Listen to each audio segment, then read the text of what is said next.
Welcome guys, welcome to once again to JK exam cracker. और मैं हूं आपका होस्ट अंकुश ठाकुर। और आज मैं आपके लिए जो वीडियो लेके आया हूं ये है हमारा टॉपिक जो है वो है इंडियन नेशनल मूवमेंट्स के बारे में हम लोग जो है वो डिस्कस करेंगे इस वाली वीडियो में आपके। ठीक है गाइस, जैसा कि अभी तक मैं हमारी जो वीडियोस मेरी आई हुई हैं उसमें हमने देखा कि किस तरीके से ब्रिटिशर्स का आना हुआ इंडिया में, किस तरीके से उन्होंने क्या उनकी पॉलिसीज़ रही, how they annex the Bengal, the Madras and the Bombay, जो हमारे उस टाइम के सबसे ज़्यादा ट्रेडिंग सेंटर थे, जहाँ सबसे ज़्यादा ट्रेड होता था। किस तरीके से उन्होंने उन सिटीज़ को कैप्चर किया and how they capture the small areas जो भी हमारे इंडिया के थे, उनको किस तरीके से कैप्चर किया। उसके बाद की जो हमारी वीडियो रही उसमें हमने बताया कि जो सोशल और रिलीजियस मूवमेंट्स जो हमारे इंडिया में रहे हैं। देन हमने रिवॉल्ट के ऊपर भी एक वीडियो आपको बताई जिसमें हमने सोशल और इकोनॉमिक और पॉलिटिकल कॉज को डिस्कस किया रिवॉल्ट के। ठीक है, सो आप जो हमारी नेक्स्ट वीडियो आ रही है जो कि आपके पेपर के पॉइंट ऑफ व्यू से बहुत ही ज़्यादा जो है वो इम्पॉर्टेंट है। सो गाइज इसको स्किप मत कीजिएगा, इसको ध्यान से पढ़िएगा। ठीक है, इसमें हम लोग जो हैं अब आपको बताने जा रहे हैं कि किस तरीके से जो है इंडिया में मूवमेंट्स जो हैं वो चलाई गई। ठीक है, सो यही टॉपिक आज हमारा है, that is Indian national movement. और हम लोग इंडियन नेशनल कांग्रेस को भी आज थोड़ा बहुत जो है वो डिस्कस करेंगे। सो गाइज सबसे पहले तो हमें पता होना चाहिए कि इंडियन नेशनल मूवमेंट्स इंडिया में क्यों लाई गई। तो देखिए गाइज, यहाँ पर ये जो पीरियड है हमारा हमारा जो 18th सेंचुरी जो या end of the 17th century and starting point of the 18th century जो है उसको हम लोग देखते हैं कि वहाँ से जो है इंडिया में मूवमेंट्स का आना जो है वो स्टार्ट हो गया था। उसका रीज़न अगर हम देखें तो एक रीज़न पर्टिकुलरली कोई एक रीज़न नहीं है उसका, वो उसके पीछे के बहुत सारे रीज़न हैं। ठीक है, उन्हीं के बारे में हम डिस्कस करेंगे। सो सबसे पहले मैं आपको बताना चाहूँगा कि जैसे हम लोग बात कर रहे हैं नेशनल मूवमेंट्स की, तो नेशनल मूवमेंट्स जो हैं वो ये सारी मूवमेंट्स जो हैं वो चलाई जा रही है इंडिया में जस्ट बिकॉज ऑफ नेशनलिज्म। कहीं ना कहीं हमारे इंडिया में कंसेप्ट ऑफ नेशनलिज्म जो है वो आ गया था। अब नेशनलिज्म क्या होता है? नेशनलिज्म की अगर हम देखें तो नेशनलिज्म का मतलब है कि जब when you have a strong feelings towards your nation, जब आप अपने नेशन के बारे में सोच रहे हो कि हम लोग क्या हैं, हमें क्या चाहिए। ठीक है, हम किस तरीके से ब्रिटिश रूल के अंडर जो है वो एक्सप्लॉइट हो रहे हैं, या जो ब्रिटिश पॉलिसीज़ हैं वो किस तरीके से हमारे जो इंटरेस्ट है उसको एक्सप्लॉइट कर रही हैं। इन्हीं के जो रिएक्शन हमने उनकी तरफ जो किए हैं वही हमारी जो है वो इंडियन नेशनल मूवमेंट्स कहलाई जाती हैं। तो ब्रिटिशर्स ने इंडिया में धीरे धीरे जिस तरीके से अपने राज को बढ़ाया, जिस तरीके से उन्होंने हमें कैप्चर किया, उनकी जो पॉलिसीज़ थी काफ़ी एक्सप्लोरेटिव थी। हमारा हर स्पेयर ऑफ लाइफ, चाहे हम बात करें उन लोगों की जो सिटीज़ में रह रहे थे, या उन लोगों की जो आपके विलेजेस में रहते थे, या उन लोगों की जो लोग एकदम फॉर फ्लंग एरिया जिनको हम ट्राइबल्स कहते थे, जो लोग फॉरेस्ट पीपल जिनको हम कहते हैं, उनकी बात करें तो हर एक स्पेयर ऑफ लाइफ जो है वो ब्रिटिशर्स की वजह से अफेक्टेड हुआ है, उनकी जो पॉलिसीज़ हैं उनकी वजह से अफेक्टेड हुआ है। तो कहीं ना कहीं एक लंबे समय तक जो है हम लोग एक्सप्लॉइट होते रहे अंग्रेज़ों के द्वारा। हमने रिवॉल्ट के बारे में पढ़ा, तो रिवॉल्ट में हमने देखा कि हर जगह से जो है वो कहीं ना कहीं लोगों को एक गुस्सा था ब्रिटिशर्स के खिलाफ। जो गुस्सा जो है वो उभर कर सामने आता है हमारे रिवॉल्ट ऑफ 1857 में, जिसको हम लोग फर्स्ट वॉर ऑफ इंडिपेंडेंस भी कहते हैं। तो रिवॉल्ट के बाद हुआ क्या? रिवॉल्ट के बाद जो है ब्रिटिशर्स कहीं ना कहीं जो है वो इंडियंस की तरफ जो है वो कॉन्शियस हो गए। ठीक है, उन्होंने कहा कि नहीं, अब ये लोग जो हैं वो जैसे ब्रिटिश हमने जो एक्ट, अभी एक्ट तो हमने डिस्कस नहीं किए हैं, अभी तक कोई वीडियो उस पर नहीं आई है, लेकिन मैं कोशिश करूंगा कि जितने भी एक्ट जो ब्रिटिशर्स ने पास किए हैं जब से वो इंडिया में आए हैं और जब तक वो इंडिया से चले नहीं गए, जितने भी एक्ट उन पर हैं जो पास हुए हैं, उन पर मैं पर्टिकुलरली एक वीडियो बनाऊंगा जिसमें तमाम एक्ट को मैं जो है बताऊंगा कि कौन से एक्ट के थ्रू इंडिया में क्या चेंजेस या क्या जो है पॉलिसी जो है वो लाई गई थी। ठीक है, सो गाइज अब कुछ ऐसे, अब जैसे रिवॉल्ट के बाद क्या हुआ, in government of India act of 1857 जो रिवॉल्ट हुआ उसके बाद एक एक्ट पास होता है, जिस एक्ट में इंडिया में जो है यूनिवर्सिटीज़ का आना खुलना जो है वो स्टार्ट हो गया। ब्रिटिशर्स ने जो है यहाँ पर यूनिवर्सिटीज़ खोलना स्टार्ट कर दी। हम इंडियंस को कहीं ना कहीं अब उनको ज़रूरत भी हमारी इंडियंस की पढ़ने लगी, क्योंकि उनके ऑफिसेज थे यहाँ पर, उनके स्कूल्स थे यहाँ पर, कॉलेजेस थे, सब जगह। तो कहीं ना कहीं उनको हम लोगों की ज़रूरत थी हमसे काम करवाने की, तो उन्होंने कहा कि नहीं, अब हमें इंडियंस को थोड़ा बहुत एजुकेट करना चाहिए ताकि ये हमारे लिए जो है वो एक जो है वो काम करना जो है वो स्टार्ट कर दिए। ठीक है, सो इन्होंने क्या कर दिया, एस्टेब्लिशमेंट ऑफ स्कूल वगैरह जो है यहाँ पर कर दिए।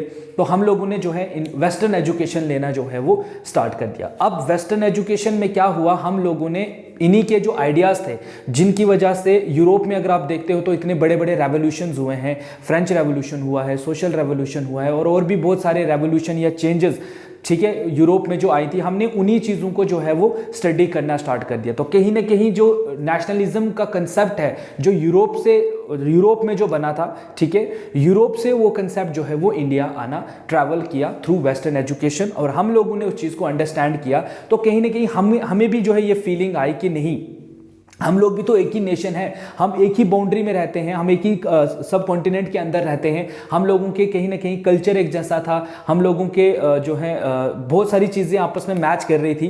ठीक है, सो यही चीज़ें थी कि जो हमारे जो इंडियन स्कॉलर्स थे या जो थिंकर्स थे, जब उन्होंने इन चीज़ों को अंडरस्टैंड किया या वेस्टर्न कंसेप्ट को समझा, तो उन्होंने सेम फिलॉसफी जो है वो इंडिया में भी चलाई, अपने लोगों को समझाना स्टार्ट कर दिया कि क्या नेशनलिज्म क्या चीज़ होती है, किस तरीके से नेशनलिज्म जो है वो वर्क करता है, नेशनलिज्म से आप क्या बना सकते हो। उनको जो ब्रिटिशर का रियल फेस था, एक्सप्लोरेटिव जो नेचर था ब्रिटिशर्स का, वो समझ आना स्टार्ट कर दिया।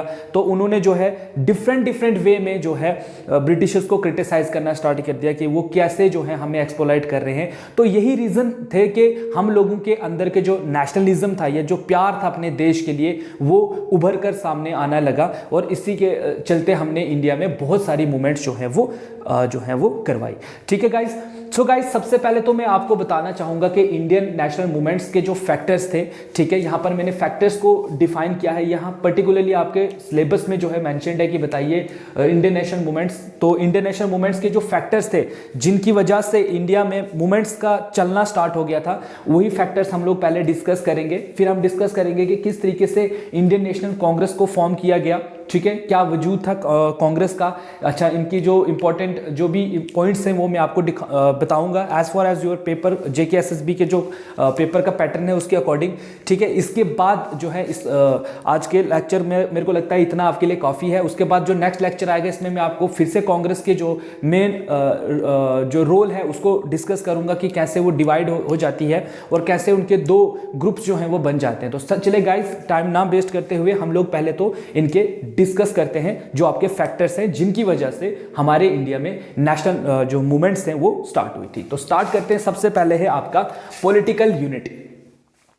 अब पॉलिटिकल यूनिटी में क्या है गाइस, देखिए मैंने जो आपको पहली की वीडियो जो बताई थी उसमें मैंने आपको बताया था कि इंडिया में क्या होता था। अब जैसे ब्रिटिशर जब इंडिया आए थे, ठीक है, उस टाइम इंडिया जो है वो अलग अलग पार्ट्स में डिवाइड था। जैसे यहाँ पर मुगल्स रूल कर रहे थे, यहाँ मराठा रूल कर रहे हैं, यहाँ पर जो आपके मैसूर के रूलर हैं वहाँ का अलग रूलर है, ठीक है, आप सिख एम्पायर था यहाँ पर। तो एक कंट्री है जिस पर अलग अलग रूलर जो है वो रूल कर रहा है, और वो रूलर भी ऐसे थे कि आपस में ही लड़ते रहते थे काइंड ऑफ। जैसे मराठा ब्रिटिशर्स और उन्होंने मैसूर को जो है जीतवाने में मदद की थी। तो हम वहां से एक अंदाजा लगा सकते हैं कि रूलर्स की जो है वो आपस में बिल्कुल नहीं बनती थी, ठीक है, यूनिटी नाम की जो है चीज वो नहीं थी, और इसी का फायदा जो है वो ब्रिटिशर ने उठाया भी है। ब्रिटिशर तो शुरू से ही हमको डिवाइड कर जो है वो रूल करने की कोशिश कर रहे हैं।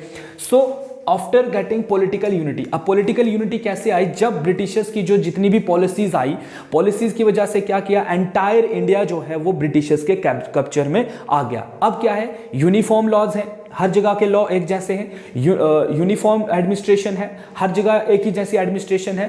तो इससे क्या हो गया, अब जहां के रूल्स, अब ब्रिटिशर जो भी रूल आएगा उसका डिफरेंट एरिया में डिफरेंट इफेक्ट नहीं पड़ेगा, उसका इफेक्ट जो है वो एंटायर इंडिया की जो लोग हैं उन पर एक जैसा पड़ेगा। जैसा आजकल होता है, अगर सेंटर कोई रूल पास कर देता है, जो हमारी सेंट्रल गवर्नमेंट है अगर कोई रूल पास कर देती है तो उसका इफेक्ट जो है तमाम इंडियन स्टेट्स पर जो है वो इक्वली पड़ता है। ऐसा नहीं है कि अगर डिमोनेटाइजेशन इंडिया ने किया, जब इंडियन गवर्नमेंट ने अगर डिमोनेटाइजेशन का कंसेप्ट लाया तो डिमोनेटाइजेशन का कंसेप्ट एंटायर इंडिया पे अप्लाई हुआ। ऐसा तो नहीं था ना कि वो खाली दिल्ली में जो है इफेक्ट देखा गया उसका, या तमिलनाडु में नहीं देखा गया, या बंगाल में नहीं देखा गया, या आपके महाराष्ट्र या मुंबई वाली स्टेट में नहीं देखा गया। नहीं, ऐसा कुछ नहीं है। तो इसी को हम क्या कहते हैं, यूनिफॉर्म सिस्टम था यहाँ पर, ठीक है। एडमिनिस्ट्रेशन भी यूनिफॉर्म है और यूनिफॉर्म जो है वो लॉज भी आ रहे हैं। सो जब ब्रिटिशर्स ने इंडिया को कैप्चर किया तो कैप्चर करने के बाद उन्होंने जो भी लॉज वगैरह यहाँ पर लाए, उससे क्या हो गया, जो इंडियंस थे उन पे इफेक्ट जो पड़ने लगा वो इक्वली पड़ने लगा, ठीक है। तो हर किसी को जो है ब्रिटिशर्स का नेचर समझ आना स्टार्ट हो गया। अब जो भी उनकी पॉलिसी थी वो दिल्ली वाले को भी उतना ही अफेक्ट कर रही थी जितना मुंबई वाले को कर रही थी। तो कहीं ना कहीं जो है अब हर कोई जो है उनके धीरे धीरे उनकी पॉलिटिकल जो अथॉरिटी थी उसके खिलाफ हो रहा था, ठीक है गाइस। उसके बाद ये कहता है development of communication and transport. Britishers के आने के बाद यहाँ पर देखते हैं हम तो काफी ज्यादा डेवलपमेंट्स हुई।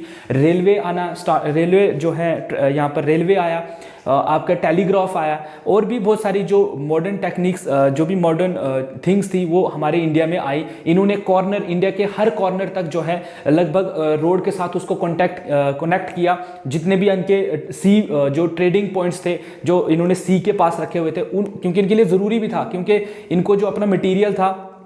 अब अगर हम इंट्रोडक्शन देखिए रेलवे का इंडियन सब कॉन्टिनेंट में, तो वो इसीलिए था क्योंकि ब्रिटिशर्स को जो एरिया थे उनको जोड़ना था, जो आपके पोर्ट्स थे, क्योंकि सारा मटेरियल वहां पर आता था और वहां से वो लोग एक्सपोर्ट करते थे उसको अपने यूरोप के लिए। तो इन्होंने हर इंडियन कॉर्नर को तो क्या करना स्टार्ट कर दिया, जहां जहां पर इनको लगता था कि हमें ज़्यादा जो डेवलपमेंट हम करेंगे तो ये एरिया क्या होगा, यहाँ तक हम रोड वगैरह बना लेंगे तो वहाँ से हम मटीरियल ईजिली जो है अपने जो भी हमारे ट्रेडिंग सेंटर्स हैं वहाँ तक हम लोग पहुंचाएंगे और इजीली। तो इसीलिए इंट्रोडक्शन हुआ रेलवे का, ठीक है, ताकि इनका मटेरियल इजीली पोर्ट तक पहुंचता और वहां से ये लोग यूरोप ले जाते। सो ट्रांसपोर्ट होना स्टार्ट हो गया, ट्रांसपोर्टेशन हुई रेलवे का। इससे क्या हो गया, लोगों का भी आना जाना जो है एक दूसरे के स्टेट्स में चलना स्टार्ट हो गया। एक स्टेट के लोग दूसरे स्टेट में जाने लगे।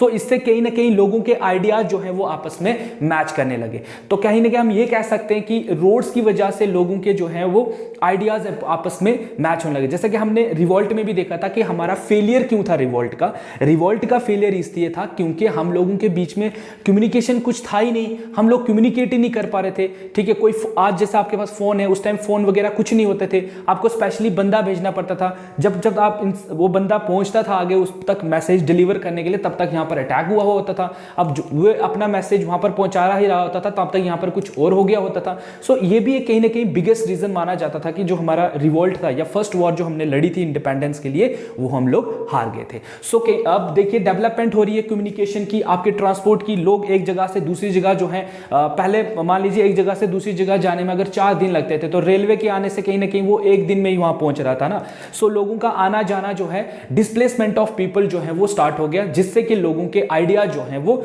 शेयर होना स्टार्ट हो गए। Okay guys, next English language and western education. ये मैं सबसे इंपॉर्टेंट मानूंगा क्योंकि हमारे जो, अगर आप एजुकेशन की डेफिनेशन देखिए तो एजुकेशन से हम यही कहते हैं कि एजुकेशन एक ऐसा वेपन है जिससे हम लोग जो हैं वो किसी भी इंसान या ग्रुप ऑफ जो हमारे पीपल होते हैं उनके बिहेवियर को हम लोग चेंज कर सकते हैं, ठीक है ना। वो राइट और रॉन्ग में डिसीजन लेना स्टार्ट कर देता है।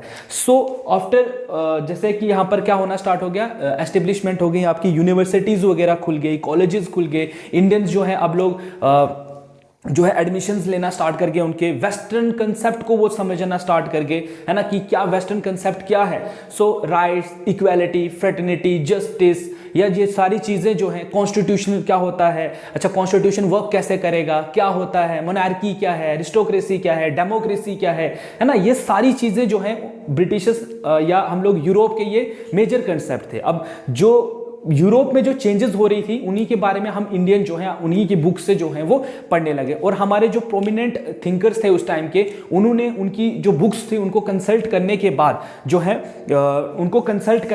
जो है उन्होंने इंडिया में इन कंसेप्ट्स को जो है वो समझना स्टार्ट कर दिया। और अब इंडिया में हर कोई जो है वो इंग्लिश नहीं पढ़ना नहीं जानता था। सो यहाँ के थिंकर्स ने क्या करना स्टार्ट कर दिया, जो यहाँ के जो थोड़े बहुत जो एलीट क्लास के जो लोग थे, मिडिल क्लास की हम कह सकते हैं कि एक फॉर्मेशन होना स्टार्ट कर दी। उन्होंने यहाँ के वर्नाकुलर जो लैंग्वेजेस थी उनमें लिखना स्टार्ट कर दिया। लाइक बंगाल में बंगाली भाषा में लिखा जाने लगा कि राइट्स क्या होता है, ब्रिटिशर्स कैसे हम लोगों को उनके नेचर के बारे में डिफाइन किया जाना है। तो अपने अपने तरीके से हर किसी ने अपनी लैंग्वेज में जो है वो इंडियंस को समझाना स्टार्ट कर दिया कि किस तरीके से। अब हम इंडियंस ने, जो मेजॉरिटी ऑफ पीपल इंडिया की थी, वो ये चीज अब समझ चुकी थी कि ब्रिटिशर हैं तो हम हैं, मतलब यही हमारे माए बाप हैं, जो ये बोलेंगे हमें वही करना होगा। लेकिन जो हमारी जो एजुकेशन ग्रुप ऑफ पीपल था, जो जिन्होंने एक बहुत बड़ा रोल जो है वो प्ले किया है सोशल मूवमेंट्स में, ठीक है, उन्होंने लोगों की थिंकिंग को बदला उन्होंने लोगों को समझाया कि किस तरीके से जो ब्रिटिशर्स हैं वो हम पर जो है वो हमें एक्सप्लॉइट कर रहे हैं, किस तरीके से हमारे रिसोर्सेज को एक्सप्लॉइट कर रहे हैं। अच्छा, ब्रिटिशर्स खुद बातें करते हैं राइट्स की, इतनी बड़ी बड़ी बातें करती हैं, लेकिन वो हमें खुद क्या दे रहे हैं, मतलब हमारे इंडिया में तो वो जीरो है ना। तो कहीं ना कहीं उन लोगों ने उन जो भी सोसाइटी की जो इंपॉर्टेंट कंसेप्ट्स हैं, जैसे आजकल हम लोग बात करते हैं, आज हम राइट्स की बात करते हैं, आप किसी की जस्टिस की बात करते हो, है ना, आप कॉन्स्टिट्यूशन की बात करते हो, तो ये सब चीजें जो आज हम तक पहुंची हैं, तो ये गिफ्ट ही है हमें उन हमारे थिंकर्स ने, जो जिन्होंने हम तक ये कंसेप्ट जो है वो पहुंचाया। चलो आज तो हम लोग इंग्लिश पढ़ते हैं तो हम लोग समझते हैं, लेकिन उस टाइम के बारे में सोचिए जब हमारे इंडिया में लोग पढ़ना लिखना नहीं जानते थे। पढ़ना लिखना इन द सेंस के वो लोग संस्कृत, उनमें उस टाइम संस्कृत चलता था, डिफरेंट एरिया में डिफरेंट लैंग्वेज पढ़ते थे। साउथ में चले जाओ तो तमिल, तेलुगु, है ना, मलयालम, इधर मराठी चल रही है, बंगाली चल रही है, पंजाबी चल रही है, हिंदी चल रही है, उर्दू चल रहा है ना। तो सब लोग उन्हीं लैंग्वेजेस को, ज़्यादा से ज़्यादा लोग उन्हीं लैंग्वेजेस को समझते थे। लेकिन जो ब्रिटिशर्स की लैंग्वेज थी वो कुछ ही लोग जो है उस टाइम समझते थे। उन्होंने ब्रिटिशर्स की लैंग्वेज को अपनी अपनी लोकल लैंग्वेजेस में जो है वो ट्रांसलेट करना स्टार्ट कर दिया। अब इन चीज़ों को ट्रांसलेट करना, और फिर जब आम आदमी उनको पढ़ रहा है तो आम आदमी को जो है वो समझ आ रहा है कि क्या हो रहा है, सब कुछ, है ना, क्लियरली, क्योंकि उसको इंग्लिश समझ नहीं आ रही है, लेकिन वो हिंदी, मराठी, बंगाली बहुत अच्छे से जानता है। सो इससे क्या हो गया, हमारी जो मूवमेंट्स थी ना, जो हम थी, उनने एकदम से स्पीड पकड़ना स्टार्ट कर दिया। सेम ऐसा ही हुआ था जब आपके फ्रेंच रेवोल्यूशन जब हुआ है। फ्रेंच रेवोल्यूशन में भी कुछ ऐसा ही हुआ था। चलो यहाँ पर तो हमारी लड़ाई ब्रिटिशर्स थी, उन लोगों की लड़ाई अपने रूलर, जो डेस्पोटिक रूलर होते थे, ठीक है, उनके साथ होती थी। उन्होंने तो, हमने तो एक ब्रिटिशर्स को हटाने के लिए इंडिया में मूवमेंट चलाई थी। उन लोगों ने अपने रूलर, उस टाइम मोनार्की बहुत पीक पर थी, वहां पर उन्होंने अपनी मोनार्की को शिफ्ट कर कर जो है वो डेमोक्रेसी में लाने के लिए जो है लंबी जो है वो मूवमेंट्स चलाई हैं। बहुत टाइम लगा है उनको भी। सो हमने भी कहीं ना कहीं उनसे ये कंसेप्ट सीखे, वेस्टर्न कंसेप्ट थे, और हमने उनको अप्लाई किया अपने इंडियन सब कॉन्टिनेंट में। ठीक है गाइस, होप सो कि आपको ये चीज बहुत अच्छे से समझ आई हो। Next is social religious reforms. ये मैंने अपनी एक वीडियो में पूरा आपको बताया हुआ है कि इंडिया में जितने भी हमारी इंडियन सोच थी, ऑर्थोडॉक्स, जितनी भी ऑर्थोडॉक्सी थी, हमारे कंजर्वेटिव, जो कंजर्व सोच लेकर हम लोग इंडिया में रहते थे, लाइक सती प्रथा इज देयर, पर्दा सिस्टम था, और भी बहुत सारी इवल थिंग्स जो हमारी सोसाइटी में थी। हम लोग, हमारे जो थिंकर्स थे, जैसे आर्य समाज के थे, स्वामी विवेकानंद थे, आपके दयानंद सरस्वती थे, है ना, so many thinkers are there, जिन्होंने कि ये चीज देखा कि भाई जब तक हम लोग इन चीजों से नहीं निकलेंगे तब तक हम ब्रिटिशर से फाइट नहीं कर सकते हैं। हम लोग अभी भी कहीं ना कहीं रिलीजियस कंसेप्ट में फंसे हुए थे, या ऐसे कंसेप्ट में फंसे हुए थे कि जिनका कोई मौजूद ही नहीं था, है ना, जो बेसलेस थी कंसेप्ट। ठीक है, बस पीछे से फॉलो करते आ रहे हैं लोग, हम भी उनको जो है वो आंखें बंद करके फॉलो करके आ रहे हैं। रेशनैलिटी के बेस पर अगर हम देखते हैं, या किसी की सोच पर हम लोग देखते हैं, तो वो जीरो था वो कंसेप्ट। ठीक है, तो यही चीजें जो है लोगों को समझाना जो है उन्होंने स्टार्ट कर दिया कि भाई आप बदलिए खुद को। जब तक आप अपनी सोच नहीं बदलेंगे, आप देश को कैसे बदलोगे, आप अंग्रेजों के खिलाफ कैसे लड़ोगे। तो कहीं ना कहीं उन लोगों ने अपनी पूरी ताकत का जोर लगाया है लोगों को समझाने के लिए, ताकि वो लोग जो है वो समझें। और जब सोसाइटी में चेंज आएगी, जब हमारी सोच बदलेगी, तभी तो जो है हम लोग रिवोल्ट कर सकते हैं, तभी तो हम लोग जो है मूवमेंट चल सकती हैं, तभी हमारी मूवमेंट जो है वो सक्सेसफुल हो सकती है। Okay guys, next, economic exploitation of Britishers, very important point. ठीक है, अब ब्रिटिशर्स जब से इंडिया आए थे तब से वो लोग हमको एक्सप्लॉइट कर रहे थे। आपको याद होगा बैटल ऑफ प्लेसे जब हुई थी, बैटल ऑफ प्लेसे के बाद ब्रिटिशर्स को 3 जो एरिया थे, बंगाल, बिहार, उड़ीसा, उनका जो रेवेन्यू कलेक्शन था उसका राइट उनको मिला था। ठीक है, अब उस टाइम मैंने आपको ये चीज़ भी बताई थी कि पहले वेल्थ जो होती थी वो यूरोप से आती थी, लेकिन अब इन्होंने क्या करना स्टार्ट कर दिया, हमारा रेवेन्यू कलेक्ट कर कर हम पर ही वो लोग जो हैं उस चीज़ से, मतलब हमारी एक जेब से पैसा निकाल कर दूसरे जेब में डाल रहे हैं और हमसे ही सामान जो है वो खरीद रहे हैं। तो इससे हमारी काफ़ी ज़्यादा जो इकोनॉमी थी वो डूब गई थी। तो एक पॉइंट मैंने आपको शायद उस वीडियो में नहीं बताया था, अगर हम उस टाइम इंडिया की बात करते तो इंडिया जो है वो 27% जीडीपी कंट्रीब्यूटर था वर्ल्ड में, 27% गाइज। आज के टाइम की किसी भी इतनी जो है इतनी जीडीपी किसी भी कंट्री की नहीं होगी, ठीक है। 27% is a huge amount, huge figure, ठीक है। सोचिए आज उस टाइम हम 27% कर रहे थे, आज हमारी इकोनॉमी कितनी ही है, 4, 5, 2, 3 इतनी ही रहती है हमारी, ठीक है। लेकिन 27% एक बहुत बड़ी फिगर है।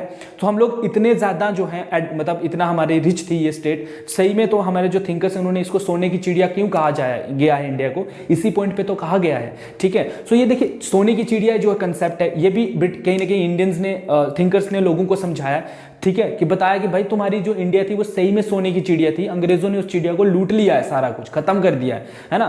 सो उन्होंने ये चीजें समझाना स्टार्ट कर दिया।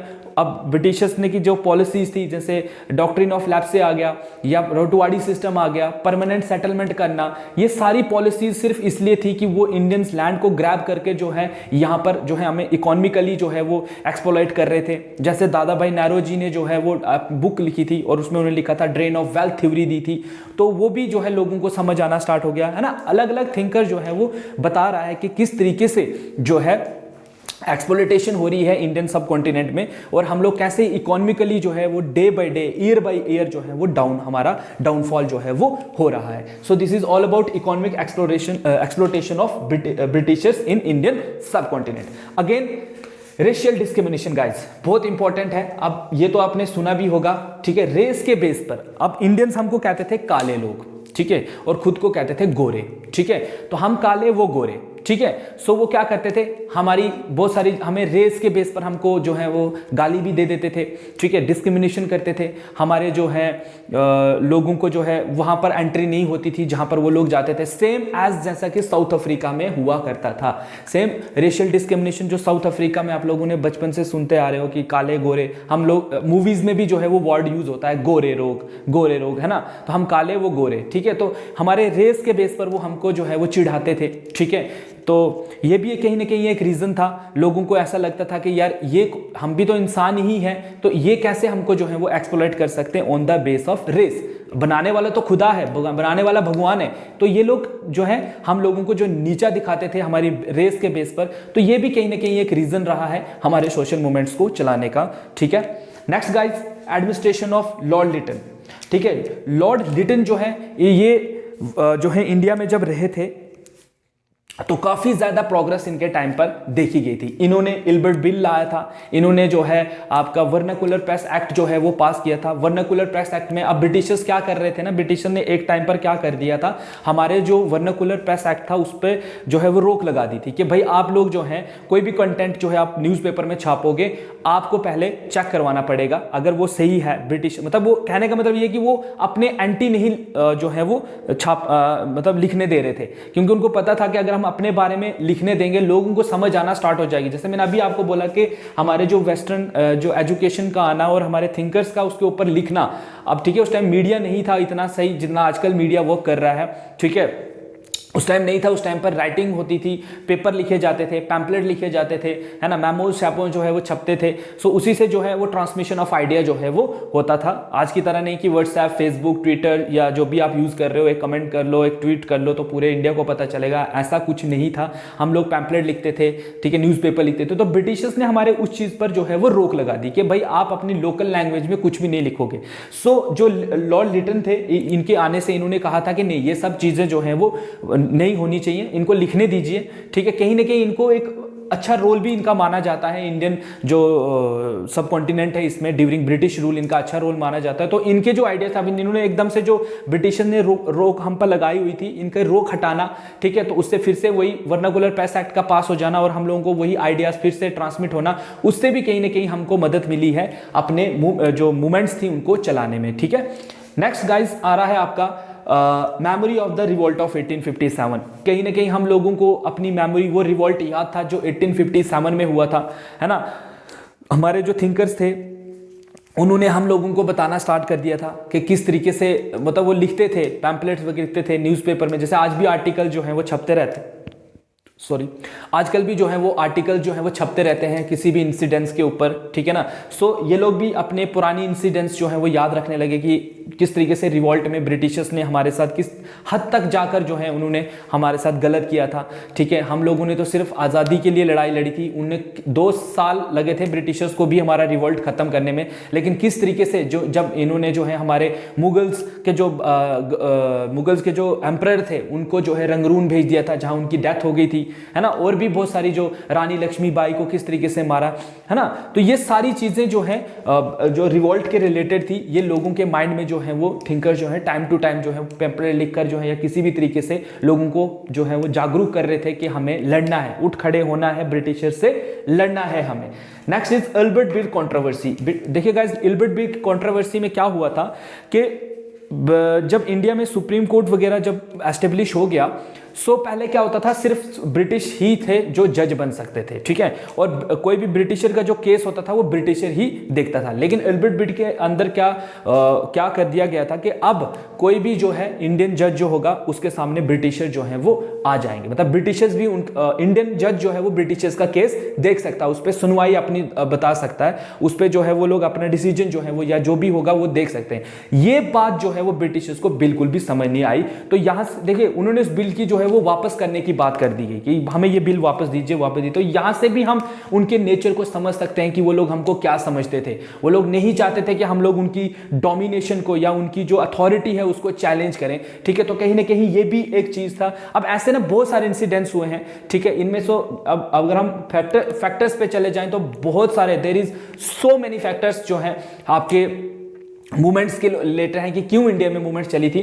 तो बहुत सारी चीजें जो हैं इसमें आएंगी आपके, ठीक है। Next is guys birth of Indian national Congress. और सबसे इंपॉर्टेंट जो चीज हुई जब आपके इंडियन नेशनल कांग्रेस का जन्म हुआ हिंदुस्तान में, ठीक है। हिंदुस्तान में जब जन्म हुआ इंडियन नेशनल कांग्रेस का, उसने किस तरीके से डाइवर्सिटी ऑफ पीपल्स को यूनाइट करके अपने अंदर जो है चलाया, चाहे वो हिंदू है, चाहे वो मुस्लिम है, चाहे वो सिख है, चाहे वो ईसाई है, चाहे वो छोटी कास्ट का है, चाहे वो बड़ी कास्ट का है। एवरी ग्रुप ऑफ पीपल जो है वो यूनाइट हो गए, ठीक है।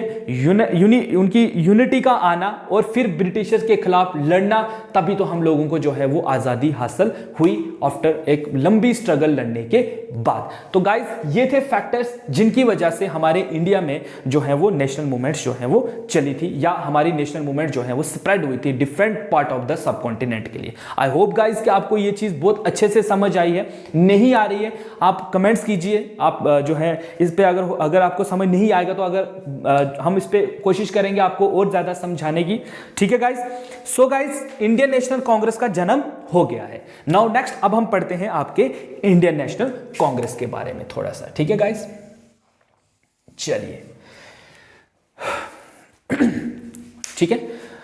अब बहुत सारे बच्चों का ना ऐसा होता है कि उनको नोट्स भी बनाने होते हैं, तो मैं जो है आपको बोल दूंगा कि आप पहले स्क्रीनशॉट लीजिए इसका, ठीक है।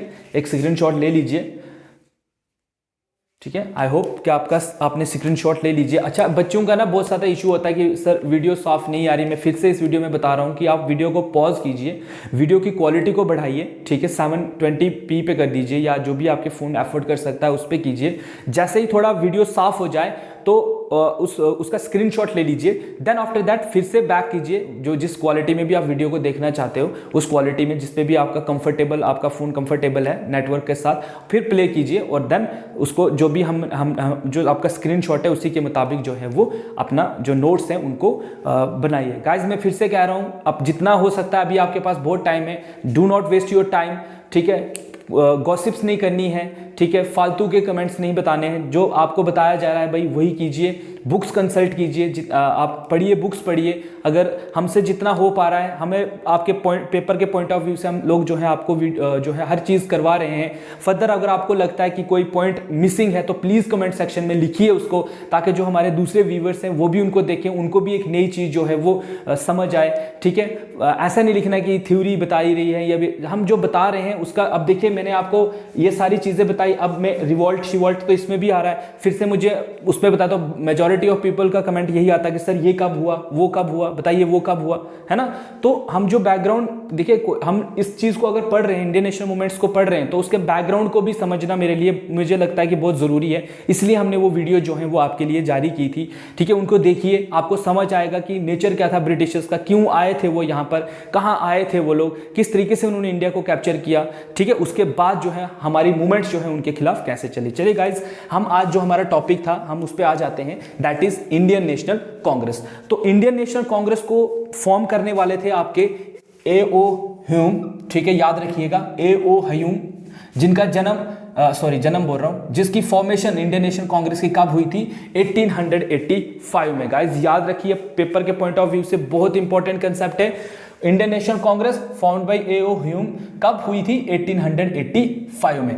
A.O. ह्यूम कौन थे, वो एक इंग्लिश मैन थे और एक रिटायर्ड सिविल सर्वेंट्स थे आपके, ठीक है। इन्होंने क्या किया था, इंडियन नेशनल कांग्रेस का जो है वो जो कंसेप्ट है वो इंडिया में लाए थे ये लोग, या इन्होंने इंडियन नेशनल कांग्रेस को जो है वो फॉर्म किया था। बेसिकली इंडियन नेशनल कांग्रेस में अगर हम देखें तो इनिशियल स्टेज में जो आपकी इंडियन नेशनल कांग्रेस है, ये एक प्रेशर ग्रुप की तरह था, जो ब्रिटिशर्स को टाइम टू टाइम जो है वो प्रेशराइज करता था कि हमें हमारी नीड्स, हमारी डिजायर्स, हमारा जो भी चीज़ें हमें चाहिए थी, तो ये कहीं ना कहीं ब्रिटिशर गवर्नमेंट को हर टाइम, जैसे आजकल होता है, आजकल भी आपके बहुत सारे सोसाइटी में बहुत सारे प्रेशर ग्रुप्स होते हैं जो टाइम टू टाइम गवर्नमेंट को उनका वर्क जो है वो याद करवाते हैं कि भाई आपकी फॉर्मेशन किस लिए हुई है, आपको उस पर फोकस करना है। सेम जो आपकी इंडियन नेशनल कांग्रेस है वो भी उसी प्रेशर ग्रुप्स की तरह जो है वो फॉर्म हुई थी इंडिया में, जिसका मोटो था सिर्फ ब्रिटिशर का ध्यान अपनी तरफ खींचना कि हम इंडियन चाहते क्या हैं।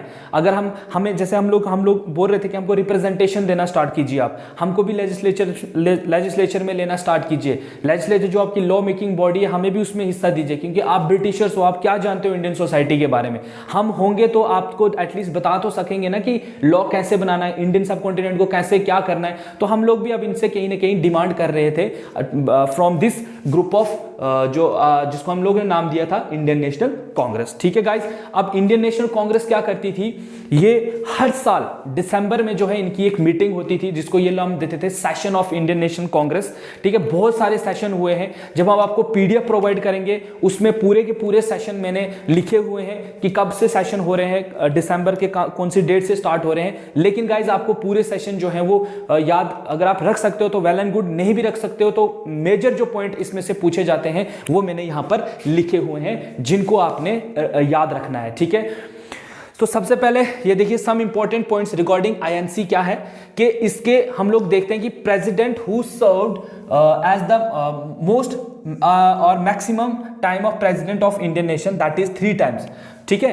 कौन ऐसा इंसान था या कौन ऐसा जो हमारी पर्सनैलिटी थी जिसने सबसे ज्यादा टाइम जो है वो इंडियन नेशनल कांग्रेस का वो प्रेसिडेंट रहा था, उनका नाम था दादा भाई नौरोजी। गाइस याद रखिएगा, इनका नाम था दादा भाई नौरोजी, जिनको हम लोग क्या कहते हैं, great old man of India भी इनको कहा जाता है। बहुत बार पेपर में पूछा, ये इन्हीं में से कोई ना कोई आपको क्वेश्चन होगा कि बताइए जी आपके प्रेसिडेंट कौन थे ऐसे इंडियन नेशनल कांग्रेस के जिन्होंने सबसे ज्यादा टाइम जो है वो प्रेसिडेंट जो है वो रहे थे आपके इंडियन नेशनल कांग्रेस के। तो उनका नाम था दादा भाई नौरोजी, जिनको हम लोग ग्रैंड ओल्ड मैन के नाम से भी जानते हैं। याद रखिए, आपको पर्सनैलिटीज भी है पेपर में, तो पेपर की पर्सनैलिटीज में ये सब भी कहा जाता है कि बताइए who is known as the grand old man of India, आपको ऑप्शन होंगे। तो गाइस यहां से आपका ये पॉइंट भी जो है वो क्लियर होता है। देखिए हिस्ट्री पढ़ रहे हैं, एक एक करके जो पर्सनैलिटीज हैं उनको हम डिफाइन कर रहे हैं। आगे से भी हमारी एक वीडियो रहेगी जिसमें हम पर्टिकुलरली बताएंगे कि किस पर्सन को, जैसे फादर ऑफ नेशन कौन था, फादर ऑफ इंडियन नेशन कौन था, गांधी जी, है ना। तो इस तरीके से हम लोग सबको जो है वो हमारी अलग से वीडियो उस पर रहेगी। तो यहां पर देखिए दादा भाई नौरोजी जो हैं वो एक पहले एक ऐसे इंसान थे जो सबसे ज्यादा टाइम जो है वो प्रेसिडेंट बने थे इंडियन नेशनल कांग्रेस के, जो थे 3 टाइम्स। उसके बाद गाइज आपका आता है first Muslim president of INC. पहले मुस्लिम प्रेसिडेंट कौन थे आपके इंडियन नेशनल कांग्रेस के, उनका नाम था बदरुद्दीन तायब जी। बदरुद्दीन तायब जी जो है पहले एक ऐसे इंसान थे जो मुस्लिम प्रेसिडेंट बने थे इंडियन नेशनल कांग्रेस के। मैंने अभी आपको बताया कि इंडियन नेशनल कांग्रेस क्या है, डाइवर्सिटी ऑफ पीपल्स को जो है वो यूनाइट कर एक साथ जो है वो एक ताकत के साथ लड़ रही है, एक ब्रिटिश साम्राज्य के साथ जो है वो लड़ रही है। ठीक है, इंडियन जो लोग हैं वो ये नहीं देख रहे हैं अभी कि हम हिंदू हैं, मुस्लिम हैं, कुछ भी हैं, हम लोग सब यूनाइट हो रहे हैं, यूनाइट होकर हम एक साम्राज्य से हमारा जो है वो सामना हो रहा है। ठीक है, सो गाइस उसके बाद कहता है first English president of INC जो थी उनका नाम क्या था, इंपॉर्टेंट, बहुत बार पेपर में पूछा गया है, दैट इज जॉर्ज यूले। ठीक है, जॉर्ज यूले उनका नाम था जो फर्स्ट इंग्लिश प्रेसिडेंट थे आईएनसी के। उसके बाद फर्स्ट वुमेन प्रेसिडेंट जो थी वो कौन थी, फर्स्ट वुमेन प्रेसिडेंट थी एनी बेसेंट, और एनी बेसेंट को जो है प्रेसिडेंट बनाया गया था 1917 में, कहां पर, कलकत्ता सेशन में। ठीक है गाइस, जो हमारी पीडीएफ में जो रहेगा उसमें हम सारा मैंने लिखा हुआ है कौन सा सेशन कहां पर हुआ है, कौन से सेशन में हमारी डिमांड जो है वो क्या रही है। ठीक है, उसमें भी हम बताएंगे। इसके बाद की जो वीडियो है उसमें भी बहुत सारे सेशंस को डिफाइन किया गया है। पीडीएफ जब आपको मिलेगी तो आपको जो है उसमें सब कुछ मिल जाएगा, सब कुछ जो आपके आईएनसी के अकॉर्डिंग जो उनकी सेशंस हुए हैं उसके अकॉर्डिंग आपको सब कुछ मिल जाएगा। ठीक है गाइस, उसके बाद फर्स्ट इंडियन वुमेन प्रेसिडेंट कौन थी इसकी, ये मतलब वुमेन प्रेसिडेंट थी फर्स्ट, लेकिन ये कौन थी, ये इंडिया की नहीं थी, ये आयरलैंड से थी। ठीक है गाइस, इसको लिख दीजिएगा आप, आयरलैंड। ठीक है, ये आयरलैंड से बिलोंग करती थी। First Indian women president is Sarojini Naidu. Guys confuse नहीं होना है, ठीक है, क्लियर विजन रखिए। एनी बेसेंट भी फर्स्ट प्रेसिडेंट थी, सरोजिनी नायडू भी फर्स्ट प्रेसिडेंट थी, लेकिन सरोजिनी नायडू जो है वो इंडियन थी, लेकिन और Annie Besant is not from, इनके नाम से ही पता कीजिए। देखिए, Annie Besant is from Ireland and Sarojini Naidu जो है वो इंडियन वुमेन प्रेसिडेंट थी। उसके बाद youngest president of INC, youngest president of INC is मौलाना अब्दुल कलाम आजाद। ठीक है, मौलाना अब्दुल कलाम आजाद जो थे वो फर्स्ट यंगेस्ट प्रेसिडेंट थे आईएनसी के। उसके बाद guys president of Indian national Congress on the time of on the eve of the independence, जब हम लोग आजाद हो रहे थे उस टाइम कौन प्रेसिडेंट थे, तो जेपी कृपलानी जो है वो हमारे प्रेसिडेंट थे आईएनसी के। ठीक है, इंडियन नेशनल कांग्रेस के। ठीक है, very very very important point याद रखिए गाइस, मैं इसको बता रहा हूं, the only session where Gandhi ji was president is December 1924, और ये कहां हुआ था, बेलगाम जो है जगह है कर्नाटका में, जहां पर ये सेशन जो है वो हुआ था। वेरी वेरी इंपॉर्टेंट पॉइंट, क्योंकि बहुत बार इसको शायद फाइनेंस इंस्पेक्टर जो 2016 या 17 में जो पेपर हुआ था उसमें ये पूछा भी गया है। ठीक है, इसमें से तकरीबन 2 या 3 क्वेश्चन उसमें पूछे गए थे, प्रेसिडेंट का भी पूछा गया था। ठीक है, कि फर्स्ट प्रेसिडेंट कौन थे, वुमेन्स का भी, तो इसमें देखिए आजकल तो आपको पता है 21st sanctuary is the time जहां पर वुमेन एम्पावरमेंट की बात की जा रही है, तो वुमेन्स को लेकर जहां भी क्वेश्चन आ रहा है गाइज उसको ध्यान से याद रखिएगा, चाहे वो आपका करंट अफेयर है, चाहे वो आपका हिस्ट्री में आ रहा है, कहीं पर भी आपके वुमेन के रिलेटेड अगर कोई कंसेप्ट आ रहा है तो डेफिनेटली चांसेस हैं क्वेश्चन के आने के। सो गाइज नेक्स्ट, कंदामनी गांगुली जो थी वो पहली ऐसी वुमेन थी जो ग्रेजुएट हुई थी कलकत्ता यूनिवर्सिटी से, जिसने कांग्रेस का सेशन को भी अटेंड किया था। ठीक है guys, so this is all about, not exactly all about but little bit about of Indian national Congress. तो शुरू में कांग्रेस जो थी जो है कांग्रेस की अब क्या है, कांग्रेस के अब हम जैसे आपको बताया जाता है role of moderate and role of extremist. तो गाइस नेक्स्ट जो वीडियो हमारी है उसमें मैं आपको बताऊंगा कि जो इंडियन नेशनल कांग्रेस है वो डिवाइड कैसे हुई, कौन से सेशन में डिवाइड हुई, ये भी पूछा जाता है कि कौन से सेशन में स्प्लिट ऑफ द जो कांग्रेस हुआ था, ये भी मैं आपको बताऊंगा नेक्स्ट वीडियो में। मॉडरेट्स कौन थे, एक्सट्रीमिस्ट कौन थे, अब इनको हम नरम दल गरम दल के नाम से भी जानते हैं। अच्छा, इनकी जो है डिवाइड होने का क्या जो है वो रीजन क्या था, ठीक है, कैसे ये डिवाइड हुए, इनके मेथड्स क्या थे, मॉडरेट क्या सोचते थे, एक्सट्रीमिस्ट का क्या सोचना था। ठीक है, किस तरीके से इनको जो है वो फिर कैसे इन्होंने जो है जो हमारे एक्सट्रीमिस्ट थे उन्होंने क्या क्या मूवमेंट्स जो है वो चलाना स्टार्ट कर दी। यहीं से जो है वो आपका पूरा का पेपर जो है वो जैसे कि मेजॉरिटी ऑफ जो हमारे स्टूडेंट्स हैं उनका यही मानना है कि पेपर वहां से आ रहा था, तो चलो हम भी आपको वहीं से ही जो है अब अच्छे से बताने की कोशिश करते हैं। अभी तक आपके कमेंट्स आ रहे थे सर यहाँ से करो, revolt 1857 is the part of आपके नेशनल मूवमेंट्स का एडवेंट ऑफ यूरोप जो है is not the part of the national Indian national movement. ठीक है, तो हम लोग अब यहां से कर रहे हैं, तो गाइज एटलीस्ट अब यहां से आगे पढ़िए। जो पॉइंट्स हम लोग यहां पर मेंशन नहीं कर पा रहे हैं या आपके पास कोई एक्स्ट्रा ऑर्डिनरी पॉइंट है, प्लीज कमेंट सेक्शन में उसको लिखिए, ताकि जो हमारे स्टूडेंट्स हैं, जो हमारे फॉलोअर्स हैं, जो हमको फॉलो कर रहे हैं या जो हमारी वीडियोस देख रहे हैं, एटलीस्ट उनको कोई नया कंसेप्ट जो है आपसे पता चले। सो दिस इज आज की वीडियो के लिए मेरे को लगता है काफी है। नेक्स्ट वीडियो में हम लोग कोशिश करेंगे आपको कांग्रेस के जो रोल्स हैं या जो उनके जो डिवाइड हुए थे, उनके जो अलग अलग ग्रुप्स में जो उनका बनना और उनके अलग अलग ग्रुप का किस तरीके से जो है सोसाइटी को चलाना या कैसे सोसाइटी में वो लोग जो है अपनी मूवमेंट्स को चला रहे हैं, उन पे हमारी वीडियो रहेगी। ठीक है गाइस, सो मेहनत कीजिए। वंस अगेन मैं अपनी वीडियो में फिर से कह रहा हूँ, मेहनत कीजिए, अभी आपके पास बहुत टाइम है। स्टार्ट प्रिपेयरिंग योरसेल्फ, टेस्ट दीजिए जितना हो सकता है। ठीक है, so this is all about for today. तो अगले नेक्स्ट वीडियो में मिलेंगे। ठीक है, तब तक के लिए खुदा हाफिज।